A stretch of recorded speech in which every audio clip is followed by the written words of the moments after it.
Hello, everybody. It's lovely to be with you this morning, and I really appreciated Customer's talk. And I'm going to say in a few minutes how I'm building on it. So my topic this afternoon is radical mentoring. And this first session before the break is on radical friendship, and I'll explain a bit in a few minutes about what I mean by radical friendship. It's based on a book I've read recently and sort of devoured and adapted to a Pure Land perspective. And it's called Radical Friendship, 7 Ways to Love Yourself and Find Your People in an Unjust World by Kate Johnson, published in 2021. By the way, I've got a written version of this talk, so we'll make that available quite soon.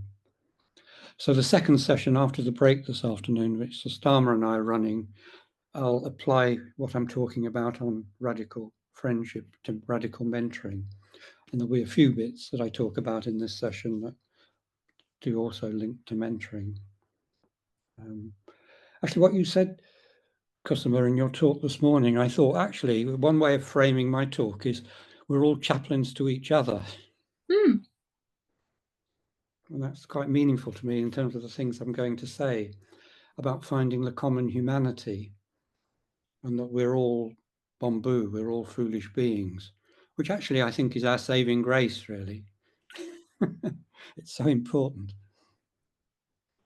So I'm going to start by giving an overview of this topic and why it's important to me, what it involves, and why a Buddhist Sangha creates the opportunity for what one might call real relationships. And by that I mean sharing ourselves, our hopes and dreams, our fears and our suffering as part of our practice together. And then as I was writing that, I thought, what was my first contact with Buddhism in terms of getting involved? And it was in the 1990s where I got involved with the Western Buddhist Order, Friends of the Western Buddhist Order, which is now Triratna. And they used to run a couple of courses. So I did a short course on meditation, and then I did a short course on the Metabhavana practice. And then I joined a group. I joined a sort of a regular weekly group and was assigned a mentor. And I think this mentor must have found me really difficult, because every time I tried to have conversations about personal things with him and him to say something personal about himself, he'd always sort of distract and avoid getting personal. And I found that really strange, really, that here we are Buddhists, and although I didn't really know what Buddhism was then, but what I learned was we don't talk about ourselves, we don't talk about our experiences. We talk about the Buddha and we talk about the Dharma, and we have this idea of a Sangha that does things together, but we don't really get to know each other personally. Or if we do, it's in the conversations around the tea and coffee, it's not around our practice. And I found that strange, given what else I was doing in life. And then I wanted to say, because I've just said that, I acknowledge that we do need boundaries in our lives, which includes what it's okay and what it's not okay to bring in and talk about. So it is not about absence of boundaries, but it's about the value of going deeper with each other, really. So that's what I want to go into this afternoon. And it's not just about us personally and interpersonally, because we live in a world of greed, hate, and delusion. So we can often be influenced by what's going on in the world, and it manifests in our relationships. We get into difficulty with each other. And what's really behind it is the stuff that's going on in the world. In some ways, you could say we're on the brink of world war at the moment because of the escalating number of regional conflicts.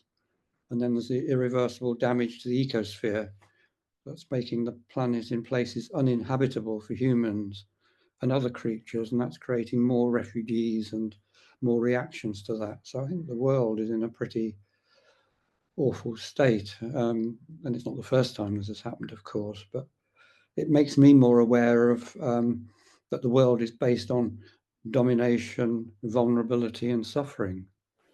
And that's what Kate Johnson and her book on radical friendship is about as well. So that's why I'm interested in it. And whether we're aware of those global dynamics, well, obviously we are to some extent, but I think we're not always aware how they affect us. They affect us unconsciously more than consciously. And so the dynamics of inequality and oppression are always with us. And you may know, sometimes we talk about structural or systemic factors in society. And when people talk about structural or systemic factors, they usually mean things like racism, sexism, ableism, ageism, those things that sort of are used to judge each other and create hierarchy of what's valued and what's not valued. And we all suffer from these dynamics. And if we're not suffering from that, it probably means we're benefiting from it. It means we're on the side of the dynamic to do with sexism or racism, where white men tend to benefit. So I think that's really important. It's part of Kate Johnson's book. But of course, the other thing about those systemic inequalities is that we all lose by it. At another level, we all lose because of those inequalities. And so part of what I'm going to be doing this afternoon, which is going to be a talk, of course, but it's also going to be an opportunity to do some practice, some guided practice, and then some journaling. So I'll be inviting you to make your own notes from what comes out of the guided practice. And I'm going to particularly focus on the Four Noble Truths, which I've not visited for many years. And for me, this is almost like a new take on the Four Noble Truths. And of course, the first Noble Truth, dukkha, there is suffering. And I'm going to explore them, the Four Noble Truths, in the Pure Land context, in this context of inequality and oppression and becoming real and having real relationships with each other. And I hope that's going to become clear what I mean by that. Kate Johnson is a woman of colour and a Buddhist with a commitment to social justice, who is challenging the Western Buddhist culture that in many places has developed as a primarily a white middle class culture, and saying, how can we shift that? And she chooses her title Radical Friendship rather than the more familiar spiritual friendship, because the root of the word radical is radix, which actually means root or rooted in the earth. And what Kate Johnson says is that to her, experience of friendship is located in earthy relationships, not in some otherworldly spiritual place. So she consciously doesn't use spiritual friendship because she thinks it can encourage people to think of relationships as not quite fully earthy and bringing in all the stuff that comes up when we encounter each other and experience suffering. And the book itself, why it's 7 ways, is because the book is based on a passage in the Mitta Sutra. And the Mitta Sutra, not to be confused with the Metta Sutra, which is a loving kindness sutra. The Mitta Sutra is a friendship sutra. And I'm going to read the Mitta Sutra to you now. Monks, a friend endowed with 7 qualities is worth associating with. Which 7? They give what is hard to give. They do what is hard to do. They endure what is hard to endure. They reveal their secrets to you. They keep your secrets. When misfortunes strike, they don't abandon you. When you're down and out, they don't look down on you. A friend endowed with these 7 qualities is worth associating with. And that's the basis of the book, and it's the basis of my talk this afternoon. And each chapter of the book explores one of these 7 qualities and has an associated Buddhist practice. And because I've got limited time, I've chosen a few of those qualities and a few of the practices to focus on, ones that I think are relevant to us as an Amida order and to us with an interest in mentoring and friendship. Also to say that sometimes the Sangha is thought of as, or the friendship is thought of as the Sangha, which is, you know, us here today. But the way Kate Johnson uses it, and the way I would use it, is that we're talking about any friendships, which would be family, neighbours, colleagues at work if we work. And these are all relationships that we can consider as radical friendships. And I think being foolish beings is really a valuable start. So one of the things that Kate Johnson, as a woman of colour, emphasises is something that I was already aware of, which is a manual called Dismantling Racism, a workbook for social change groups. And it lists a whole list of dynamics or factors that are seen as maintaining a racist society or societies in the world. And I'm just going to read them out to you just to see what you think. The first one is chronic perfectionism. Again, shouldn't be too much of a problem for Pure Land Buddhists, but of course it is because we're human beings. So perfectionism, identifying self and others with mistakes, little appreciation for assets. So what that means is we tend to focus on the negative and what's wrong rather than what's right about relationships or about what people do. The second one, a sense of urgency, the drive for quick and visible results. Defensiveness, an inability to tolerate feedback or criticism. Valuing quantity over quality. If results can't be measured, they have no value. So these are things about the society we live in. Worship of the written word, little respect for other ways information is shared. Paternalism, lack of clarity around how power is held and decisions are made. Either-or thinking, oversimplifying complexity and creating false binaries. Power hoarding, not valuing sharing power at the level of leadership. Fear of open conflict. Those who raise issues are seen as problematic or inappropriate. Individualism, a culture of competition instead of collaboration, which leads to isolation. Progress equals bigger and more. An appetite for growth without considering impacts of continuous expansion. Belief in objectivity, a premium on logic and reason, privileging what can be known through the mind, invalidating expressions of emotion. Now, I recognize those in the world I live in and in myself as well. And I'm guessing that you do as well. I'm not going to ask you explicitly at this stage, but I'm hoping that you recognize some of those things. And in my view, in recent years, the Amida order is doing a pretty good job in moving in the right direction. And, you know, we've talked about deep democracy as a framework for our way of organizing and relating. And I think that is a step in this right direction. And then to point out that friendship or being a friend is not an identity, it's a path of practice and activity. If we're a good friend, it's about our activities and our practice. It's not about an identity. We help when help is needed and wanted. We do our best to protect each other from harm. We support each other in accountability when we fail to live up to our values and agreements, and then we begin again. And then an interesting bit that I relate to, loneliness has been identified as a global health epidemic and found to decrease life expectancy, more so than anxiety, depression, and smoking 15 cigarettes a day.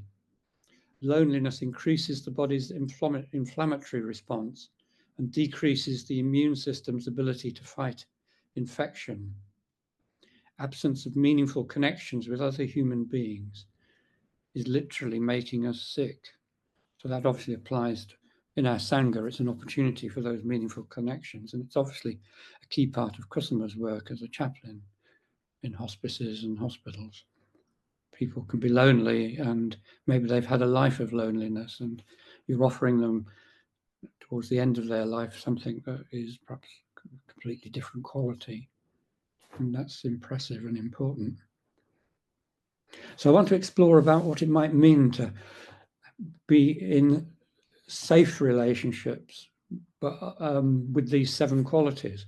So I'm going to start with do what is hard to do. So the Mitta Sutra is, monks, a friend endowed with this quality is worth associating with. They do what is hard to do. So when we approach our relationships as a spiritual path, we give our whole hearts, and we're also therefore exposing ourselves to hurt. In the safety of dedicated friendship, all kinds of wounds of our own can make themselves known.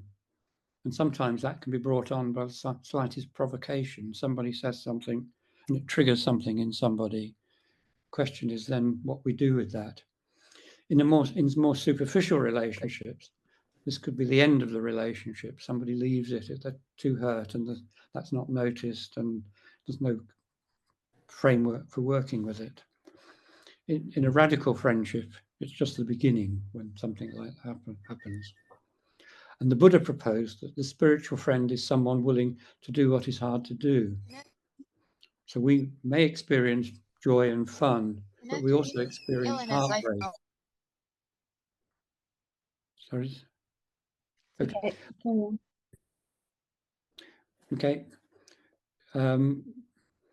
We may experience joy and fun in relationship, but we also experience heartbreak, and it just means there's work to be done together.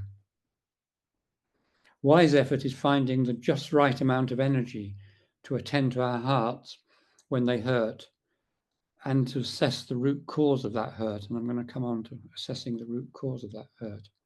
It's also the effort needed to imagine ourselves in a more liberated way of showing up and dedicating ourselves to practicing things that to practicing this way in all areas of our life. So the 4 Noble Truths are a metaphor for healing. I think we know that. Suffering is the illness, and the path to liberation is the remedy. And the first Noble Truth, as we know, is the diagnosis, observable signs of dis-ease, whether in the individual body, heart and mind, or within society. I think sometimes we forget that the first Noble Truth is also about the ills and the things that are created by society that create suffering for us as individuals. The second Noble Truth states that the cause of suffering can be traced back to clinging of some kind.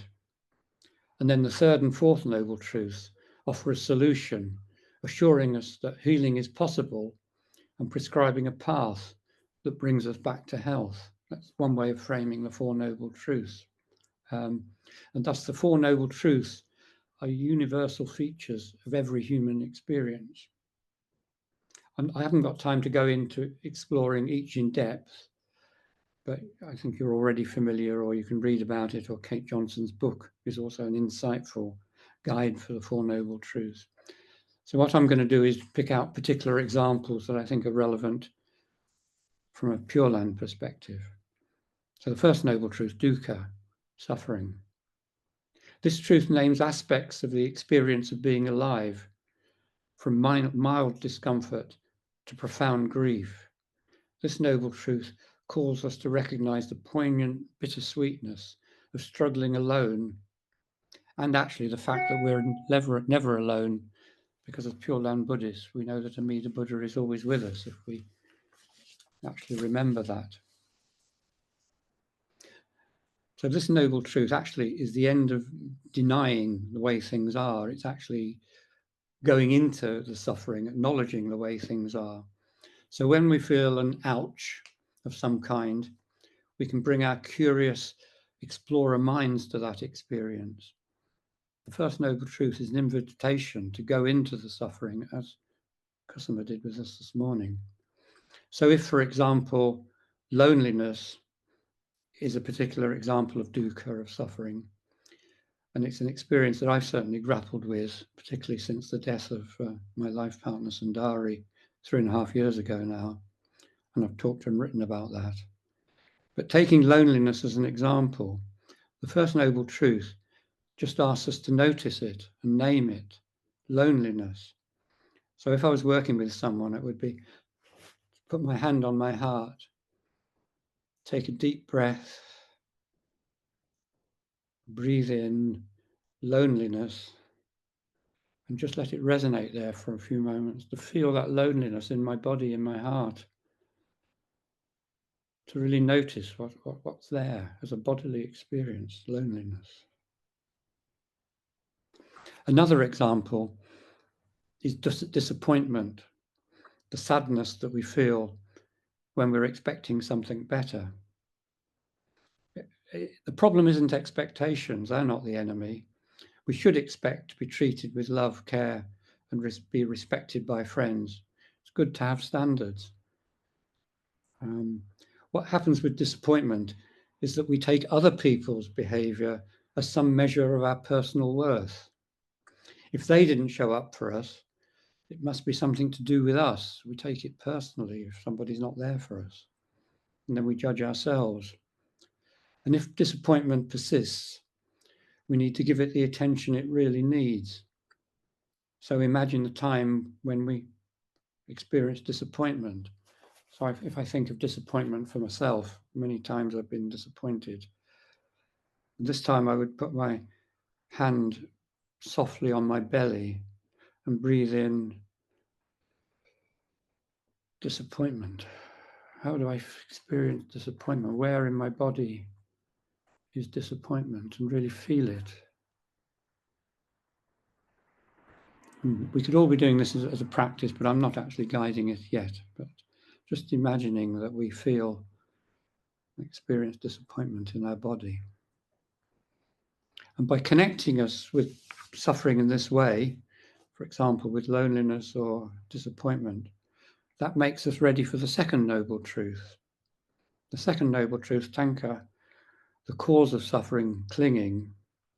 Tanka is a Pali word which can be translated as thirst, which is often how we experience it, an unbearable discomfort and longing for relief. I need relief from this loneliness, this disappointment. And the second noble truth is an invitation to investigate. What is the actual cause of the suffering we're experiencing? If we just treat the symptoms, we just alleviate the discomfort without understanding the cause. So we'll experience the same suffering over and over again. So can we heal that suffering from the root? This is the invitation of the second noble truth. And there can be many roots, not just one. The most apparent roots are likely to be personal experiences, for example, from early childhood. Actually, Daya and I talked this morning about, we're both nervous about giving this talk, and we both shared some childhood experiences at the age of about 9 of being traumatized by being expected to perform in a certain way and failing to do so. So we've both got a bit of performance trauma, so acknowledging that. So in a way, this is an example of how the childhood trauma can actually come up. And if I don't find the root of it, it's just going to carry on like that. So finding the root is going to show up in the relationship with ourselves, about solidifying the stories we tell ourselves about who we really are. And clinging can be particularly noticed in the interpersonal space, in the interactions between our beliefs, which maybe I'm hopeless at this, and our interactions with others. I'm giving a talk. We may desire companionship, approval, and validation. These can each lead to clinging. If I want companionship and approval and validation, I can be looking for that, and if I'm not getting it, it triggers distress for me. So I recognize that in myself. Or we may also desire to separate ourselves, to withdraw and disappear in order to avoid the messiness of relationships and being hurt. And I know that that's part of me as well. There's times I want to disappear. But both of these are roots of clinging. The separation that I feel, and probably maybe we all feel, that makes us want to withdraw from relationship, and the wanting approval and validation in relationships, they're forms of clinging. And so the second noble truth is an invitation to go deeper into that and find that root. And by finding the root, for some healing to take place, so it doesn't have to just keep cycling round. And then I think the other thing that Kate Johnson brings in, which is beyond where I would normally go, is it's harder also to see that the roots of clinging, when they exist in the systemic and societal realms. So societal dynamics can be the root cause, the way society is organized, embedded in inequalities and prejudices. So, for example, in the policies and practices, in the cultures of schools and workplaces and their policies and practices. And we had an example not so long ago about things that go on in schools that are around workplace practices and how people treat each other. And that's a sort of a root cause that causes suffering. And it's something I think, can be explored at a personal and interpersonal level. But the vulnerability and the insight is often needs to be at the systemic interdependence level. When we can recognize the trauma at that level, it can lead to collective empowerment, where collectively we can do something to shift the inequalities. So the third noble truth, Nirodha, as most of you know, the cessation or the transformation of suffering, leading to nirvana, freedom, liberation. So the conventional interpretation is the extinguishing of the flame, the cessation. Though I prefer the David Brazier interpretation in The Feeling Buddha, which is the alchemical transformation of suffering in the fire. That makes more sense to me, that if we can transform the suffering, then something new emerges. And so I'm going to say a little bit about how that transformation happens. But as an aside, because as we know, we've got the wide road west now that Paripurna curates. And I think we've had some really interesting discussions in the wide road west about is the Pure Land in the west and after death, or is the Pure Land potentially here and now? And Kate Johnson has her own views on this. I'm going to share a bit of for you. I mean, she's not a Pure Land Buddhist, but what she writes is relevant to this topic. So with the third noble truth and that the potential of liberation towards nirvana, she says, in an everyday sense, we all have mini nirvanas all the time. We find liberation when we forget to be self-conscious because we're so thoroughly in love with another human being. We encounter freedom when we go looking for an old resentment and only find forgiveness residing in that space. There is a taste of nirvana in the sense of relaxation we feel when we've stopped grasping for what we want and have started wanting what we already have. When it comes to creating more freedom in our friendships, the liberation of the third noble truth is in the dreaming of and the living into the unburdened ways of being and relating. It's believing in our inherent capacity to let go of whatever is between us and real freedom. The cause of that freedom and the direction of how we actually embody liberation is described in the pathway, which is the fourth noble truth, of course. And of course, the Pure Land Buddhists, I hadn't thought of this till I was preparing this talk. What is the fourth noble truth for us Buddhists? If I were to follow Kate Johnson, and I'm going to depart from her at this point because she goes and gives the conventional interpretation of the Eightfold Noble Path, which, as you may know, subdivides into wisdom, ethics, and meditation. But if I take a Pure Land view, then it's quite straightforward, really, isn't it? The Noble Path is the Nembutsu. We recite the Nembutsu with trust and conviction. Pretty simple, but not necessarily easy. So I would say the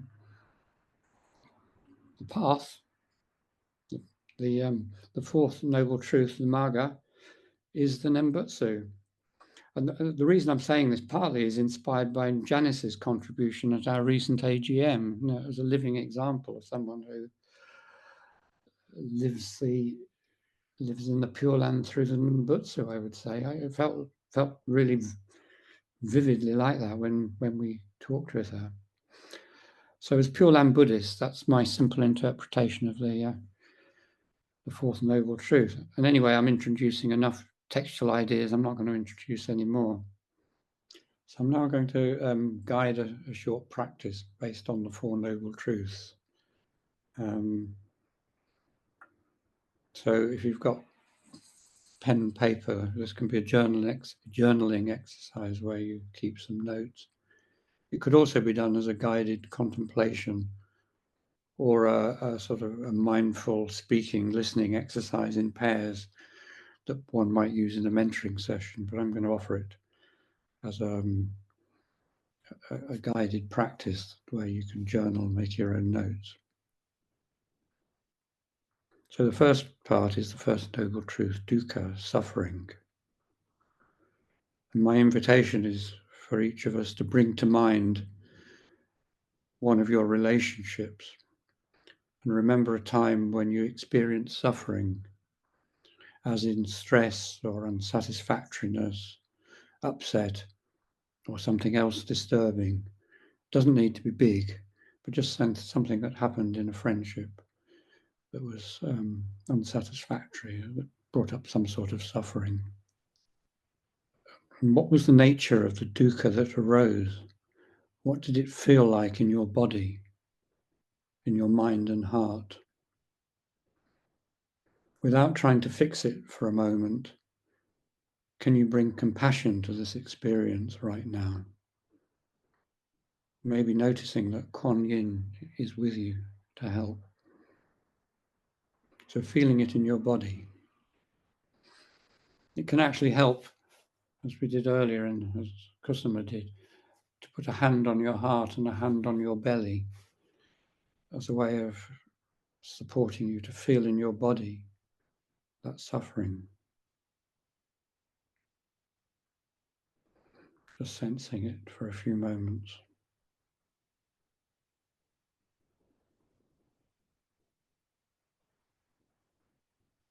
And then just breathing into it, allowing it to be there, knowing it's held by you and by the collectivity of us all present in this way.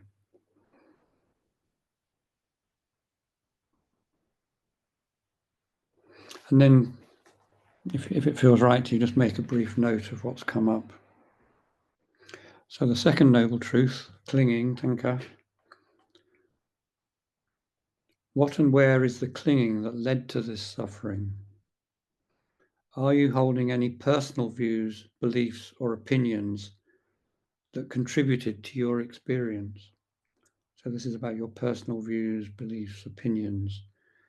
Is there anything you're holding onto that might have led to that suffering, the clinging that led to that suffering? Is there a relational habit pattern showing up? Is there something about your general relationship patterns that might be relevant here? Is it possible for you to identify the clinging, something you're holding on to?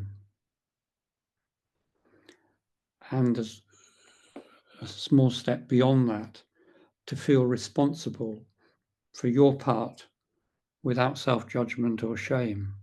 to acknowledge that you may have some part in that clinging, in that conflict or suffering in the relationship, without self-judgment or shame, if possible. And make a note. Then part 2 of the second noble truth. Can you identify any systemic roots of this suffering? Is there something in the relationship dynamic that's bringing up this suffering that I would call systemic? For example, what role might gender, age, class, ethnicity, education, or appearance be playing in this friendship dynamic? Do any of those systemic factors have a relevance to this suffering and the clinging that links to it? Make a note. Okay, we'll move on to the third noble truth. The third noble truth, the transformation to freedom, nirvana. What would freedom from this particular kind of dukkha be like? How would you feel? Can you imagine a world in which you're free from the baggage of your personal and relational conditioning, free of clinging, fear and shame? Can you imagine that world for yourself and make a note? What comes up? And to add in the second part of that, can you imagine a world free from systems of oppression? A world without those systemic systems of oppression. How would living in such a world be? And how would it influence your relationships with other people and with yourself? How would it change your relationship to yourself and with other people? Make a note. So the fourth noble truth, marga, the path, which for us is the Nembutsu, most likely, and can be associated practices. So what practices have you engaged in to help you embody and move towards your vision of freedom? You may want to include internal contemplative strategies and practices, which could include the Nembutsu. And you may also want to include more external action-oriented paths. The question is, what practices have you engaged in to help you embody and move towards your vision of freedom? Make a note. Okay, I've got a suggestion now. Something that I know as rank dynamics. So rank dynamics is where when you think of yourself in relationship to another person, perhaps the person you've been working on the issue that came up in relation to suffering, do you have more rank than them, or do they have more rank than you? And by rank, I mean, do they have more authority or privileges than you or less in that relationship? Do you have a sense of one of you is more authority, more rank in the situation? And is it you or them? And if you have a sense of that, whichever it is of the two of you who has more rank or less rank, at some time it would be interesting to do this exercise again with the opposite rank dynamic. So if you've chosen someone who you know you have more rank than they do, think of an example where you choose someone who's got more rank than you and vice versa, because it's going to change the experience. You've just done an exercise where the rank dynamics will affect what comes up. So the next quality from the Mitta Sutra is don't abandon. Monks, a friend endowed with this quality is worth associating with. When misfortunes strike, they will not abandon you. So not abandoning is a quality of loyalty and the capacity to stay. It's reflected in our Amitarya vows we take, the 15th vow being to have tender care, compassion, and kindness for others. This is established upon an understanding of true spiritual equality, especially when at fault or mistaken, and to refrain from blame or punishment. But that's part of our vows that we take as Emittarias. And you could say that's a quality of loyalty, not abandoning. Learning to stay can be a challenge, especially for freedom-loving people, with the sense that perhaps the grass is greener on the other side. This reminds me of some of the lines from a much-loved poem by T.S. Eliot, which you may know.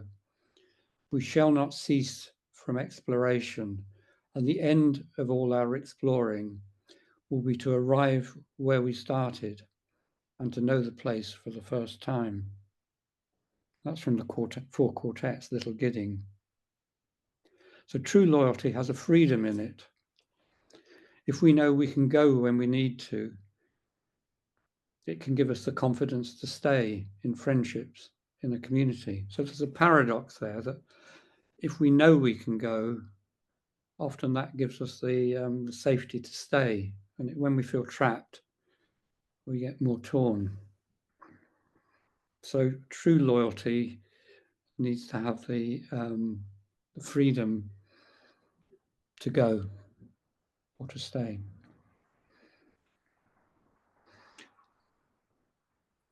So that's loyalty. I'm going to say something about misfortune now. When misfortunes strike, we all have personal experiences of this. Sickness, mental and emotional challenges, financial difficulties, loss of loved ones. The Sangha's been vital to me when my most devastating misfortune struck, the death of Sundari. And I was not abandoned, indeed the opposite. I felt so well supported. This itself was transformative. It was broken open in a constructive way. In communities and organizations, we can experience misfortunes such as conflicts and splits and changes in leadership. The Amida Order has had its share, as most of us know, and I believe as an order we've emerged stronger for those conflicts and splits and changes in leadership. These things happen, and I think although they're misfortunes, they're not necessarily negative experiences.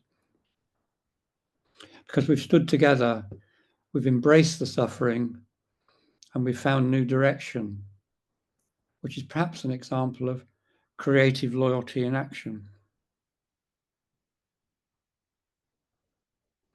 I'm now going to come on to another concept, which I find really interesting. And those of you who are parents, I'm not, those of you who are parents may particularly, and this is the idea of a good enough community. You may be aware of the work of the pediatrician and psychoanalyst Donald Winnicott in the 1950s. He developed and taught the notion of the good enough parent. Provided parents' failings were small, this was beneficial to the child, more so than the perfect parent, which anyway was impossible to be, so itself caused problems for parents who strive to be perfect. Small discomforts enable the child to learn to cope, to tolerate discomfort, and to soothe themselves. It's important for a child to learn that they're not the center of the universe. They can be bored or disappointed and still be okay. Something similar happens when we join or hover on the edge of a community, perhaps a community like the Amida Order. If we expect it to be perfect, we're going to be disappointed. Not only that, but the particular imperfections we find, the ones that push our buttons, will be the ones we need to work on for ourselves. If we can't stand that people are often late, how do we treat ourselves if we are or may be late? If when some people appear to know so much about Buddhism that initially that attracts us, and later we realize they don't know as much as we first thought, and that disappoints us, what can we learn about how we judge ourselves in this way? I suggest that knowing we're all foolish beings should give us a head start here. It's something about the problem of perfection, I think, that if we look for perfection, we're really finding ourselves, but it can have a consequence that we keep joining and leaving things because, of course, they're not perfect, and how could they be? And are we actually discovering what it is that we're having trouble with? That's to do with clinging, basically. So another principle, moving on from the good enough community, but building on it as well, trusting the principal witness. And this makes sense if we understand that we are our principal witness. We should not ignore the feedback we give ourselves. At worst, we marginalize it to the extent that we're barely aware of it. We're barely aware of the feedback we're giving ourselves when we're in a difficult situation, because we pay more attention to the views of others. This will be true for some people more than others. We pay more attention to the views of others. In order to be able to trust our own feedback, it's helpful and important to have cultivated our own practice, a practice in which we cultivate love, or an Amida Buddhist might say, recognize and dwell in the love of Amida and Kuan Yin, but we cultivate or access that love in a way that actually gives us some confidence in our own experience that's rising, and then we don't just take on as the gospel the opinion of others. And I think there's something a bit subtle here, because this is not building up our ego. This is more fundamental than that. This is trusting our own feedback in our bodies. It's not just following our ego. But if we don't do that, we're a victim to the opinions of others, and we'll be sort of always swimming in that sea.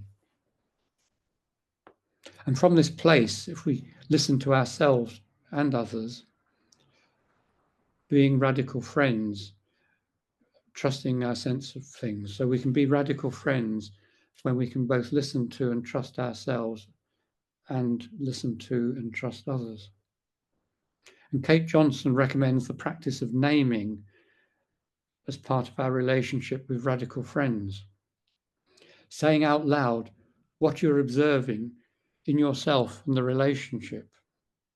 For example, naming something that feels off and that you'd like to explore together. If we're feeling uncomfortable about something and speak up about it, we can bring shared awareness and have the opportunity to collectively deal with it. Radical friendship means we don't leave each other when we experience imperfection or encounter conflict.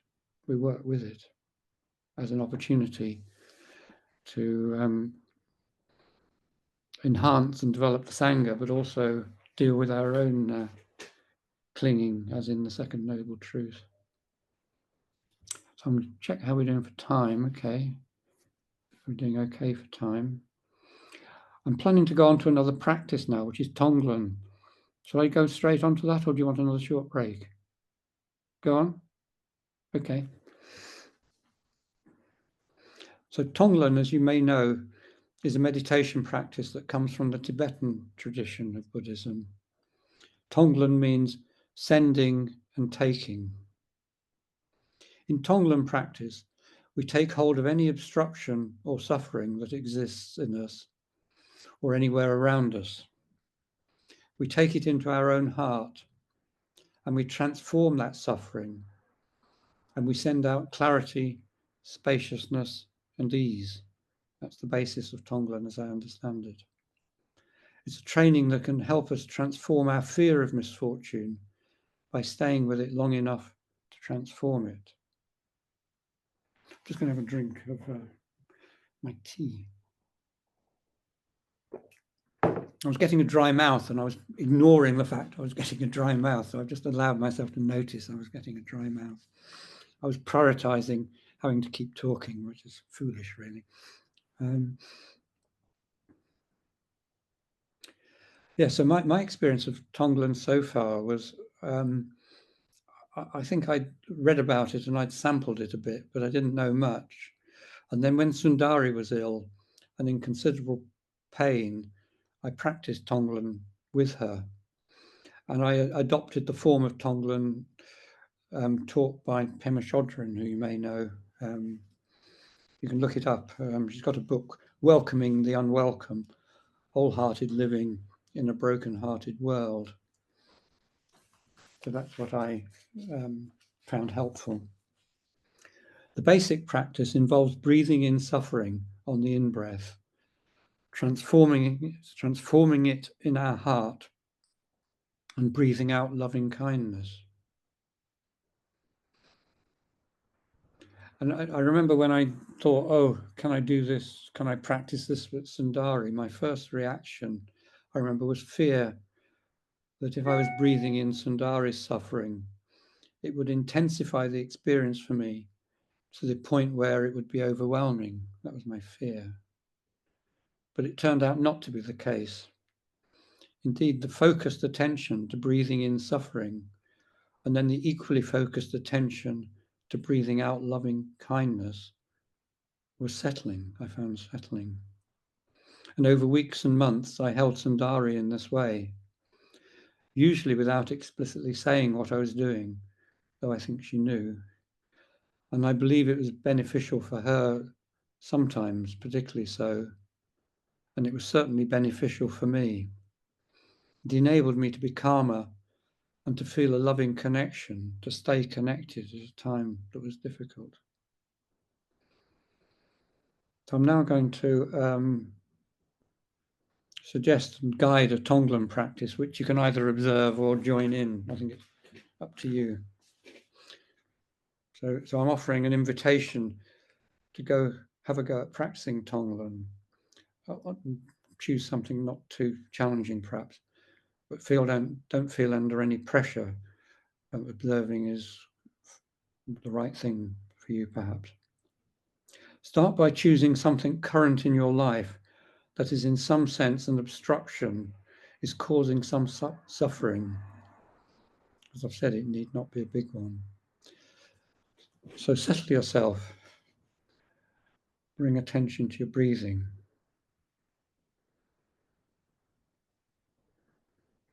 Notice the rhythm of your breath as your chest and belly rise and fall. Just follow your breath. In breath, the out breath.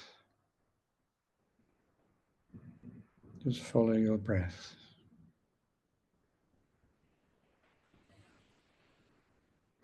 Allowing the breath to breathe itself.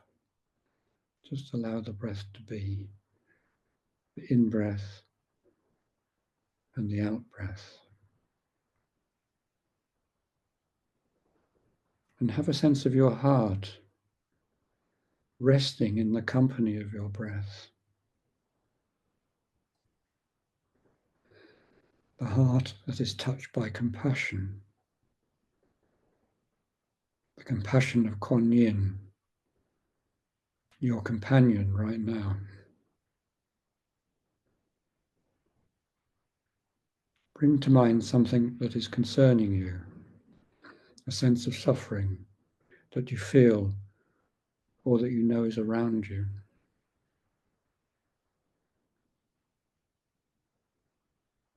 When you're ready,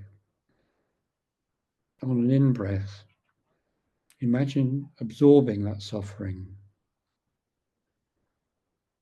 And on the out-breath, breathe out the love with the compassion of your heart.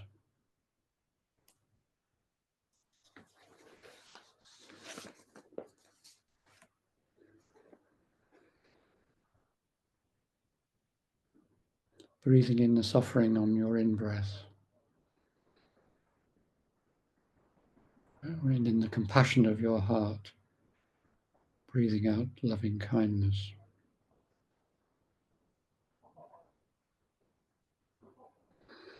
Directing that compassion and loving kindness wherever it is needed.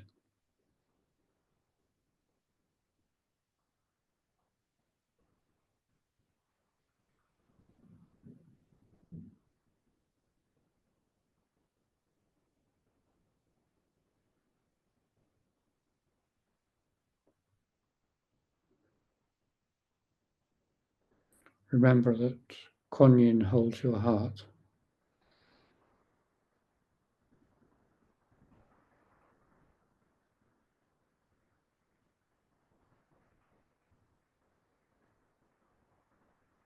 The suffering in the world,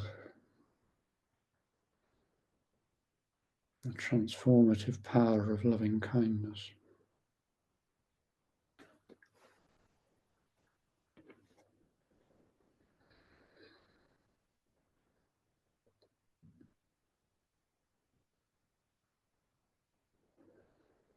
And after another 2 or 3 breath cycles, drawing this Tonglen practice to a close.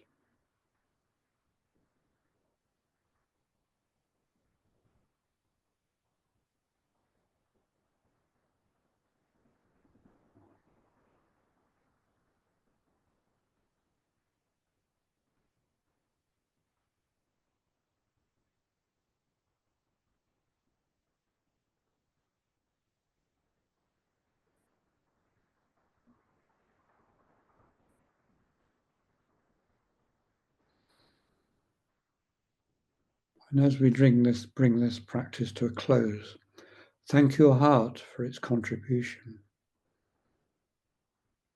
And thank Kuan Yin and Amida Buddha for making this possible.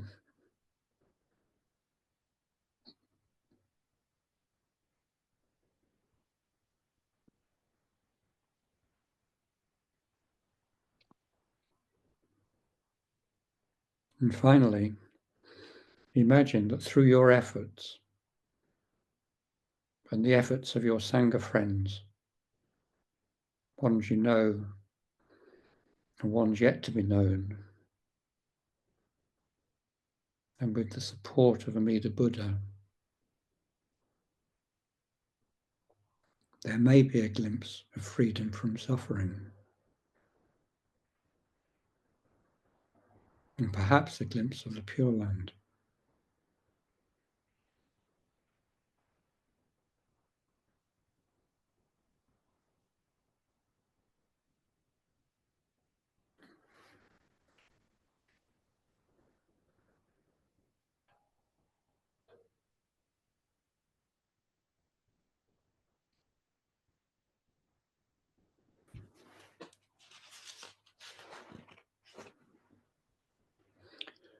Okay, bringing us back together again.